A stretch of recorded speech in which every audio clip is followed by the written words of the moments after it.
안녕하세요. 오늘은 다육이 가을 분갈이에 대한 이야기를 해볼까 합니다. 저 같은 경우는 봄, 가을 분갈이가 약간 좀 다릅니다.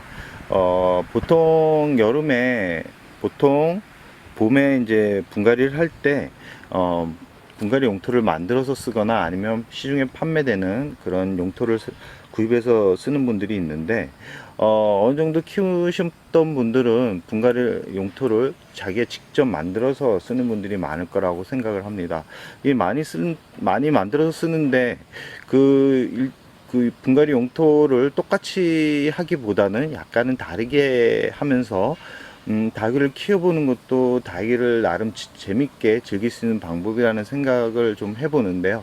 그 방법에 따라서 닭이 성장과 닭의 이런 얼굴 발색이 약간씩 달라지기 때문에 오늘 알려드리는 거는 저만의 방법이고, 약간 처음 키우시는 분들이 약간 참고를 해주시면 좋을 것 같다는 생각에 영상을 찍어 보았습니다. 저 같은 경우는 봄 분갈이에는 상토 비율을 낮춥니다. 한 20에서 30% 정도 넣고, 그 다음에 퓨리나 에스라이트나 마사, 훈탄 비율을 아주 높입니다. 그 이유는 상토 성분이 많이 들어가면 성장에 도움이 되는 것은 맞습니다. 그러나 장마나 고온다습한 여름 이런 경우에는 줄기나 뿌리에 문제가 생길 확률이 높기 때문에 그런데요.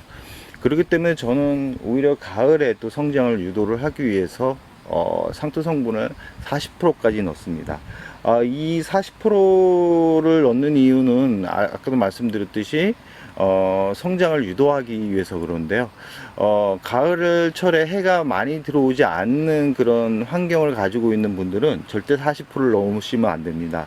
웃자라서 정말 못 나지는 그런 수영을 만날 수 있기 때문에 우리 집이 6시간 이상 정도의 최소 6시간 정도 되는 그런 환경이라 그러면 오늘 알려드리는 그런 배합법으로 분갈이를 해준다 그러면 충분하게 발색과 성장을 두 가지를 다 잡을 수 있을 거라고 생각을 합니다.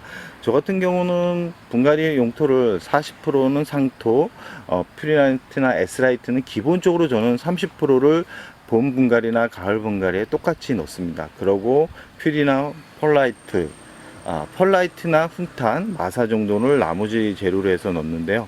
뭐 어떤 분들은 뭔가의 재료, 산야초나 뭐 이런 각종 재료를 넣기는 하는데 매번 말씀드리지만 분갈이 용토는 너무 복잡해질 필요성이 없습니다. 복잡해질 필요성이 없기 때문에 기본적인 재료만 충분히 넣고 내가 키우는 환경에 맞춰 가지고 배합법을 이렇게 해준다 그러면 어렵지 않게 키울 수 있지만 상토 성분의 비율에 따라서 다육이가 예뻐지고 못나질 수 있다. 그러고 다육이가 고운색을 내거나 고운색을 내지 않을 수 있는 그런 요소가 있기 때문에 내가 고운색을 많이 보고 싶다 그러는 분들은 상토 비율을 최소한 낮춰야 됩니다. 최소한 낮춰서 키워야지만 예쁜 모습을 오랫동안 볼 수 있고요. 그렇지만 이제 다육이를 너무 작게만 키우다 보면 줄기가 빠르게 고사되는 부분이 있기 때문에 기본적으로 일조량이 6시간 이하의 그런 환경이 그 다음에 봄까지 유지가 된다 그러면 상토는 기본적으로 한 30%만 넣으시고 뭐 키핑동이나 아니면 우리 집이 남양이나 서남양이어서 하루 종일 햇살이 들어온다 그러면 상토를 한 40% 넣고 나머지는 필이나 에스라이트 소재로 통기성을 확보한다 그러면 풍성한 모습도 볼 수 있고 겨울에 고운 단풍색도 볼 수 있다라는 말씀을 드리고 싶습니다. 분갈이 용토가 정말 중요합니다. 물주기가 가장 중요하지만 용토 비율을 어느 정도 맞춰주냐에 따라서 다육이의 얼굴과 다육이의 크기, 다육이의 발색이 모두 달라지기 때문에 다육이를 처음 키우시는 분들은 일정하게 화원에서 판매되는 그런 흙도 좋지만 내가 구입을 해서 흙을 만들어서 이렇게 다육이가 어떻게 성장을 하는지를 관찰하는 것도 나름 재밌게 키울 수 있는 방법이라는 말씀을 드리고 싶습니다. 끝으로 분갈이 용토를 이제 어느 정도 준비가 됐다 그러면 분갈이를 할 때는 꼭 줄기를 어느 정도 이렇게 이 잔뿌리나 이 죽은 뿌리는 꼭 제거를 해 주시고 심어 주시기 바랍니다. 간혹 그대로 놓는 분들이 있는데 절대 그렇게 하지 말았으면 하는 바람을 가져봅니다. 뿌리 쪽에 가끔은 이 병충해, 그러니까 벌레들의 알이 있을 가능성이 있기 때문에 흙은 많이 털어주시고, 많이 털어준 흙의 사이사이, 줄기 사이사이를 꼭 확인해서 깨끗한지를 확인하고 난 후에 분갈이를 해 주셔야지만 건강하게 자랄 수 있지, 그대로 옮겨 심으면 곰팡이병이나 아니면 벌레들이 그대로 옮겨가서 결국은 부화돼서 결국은 또 분갈이를 해줘야 되는 그런 상황이 발생할 수 있기 때문에 두 번 일을 안 하기 위해서는 아까도 말씀드렸듯이 뿌리 사이사이를 잘 확인해서 심어주는 것을 추천드립니다. 오늘 영상에는 뿌리나 뭐 이런 기본적인 부분을 보여드리지는 못했는데 아마 9월 접어들면 디테일하게 영상을 올리도록 하겠습니다.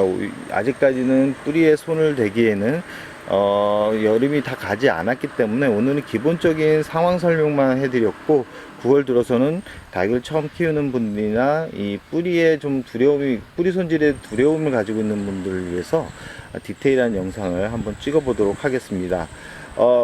이제 얼마 남지 않았습니다. 가을까지 얼마 안 남았지만 끝으로 물을 조금만 아껴주셨으면 하는 또 바람을 가져봅니다.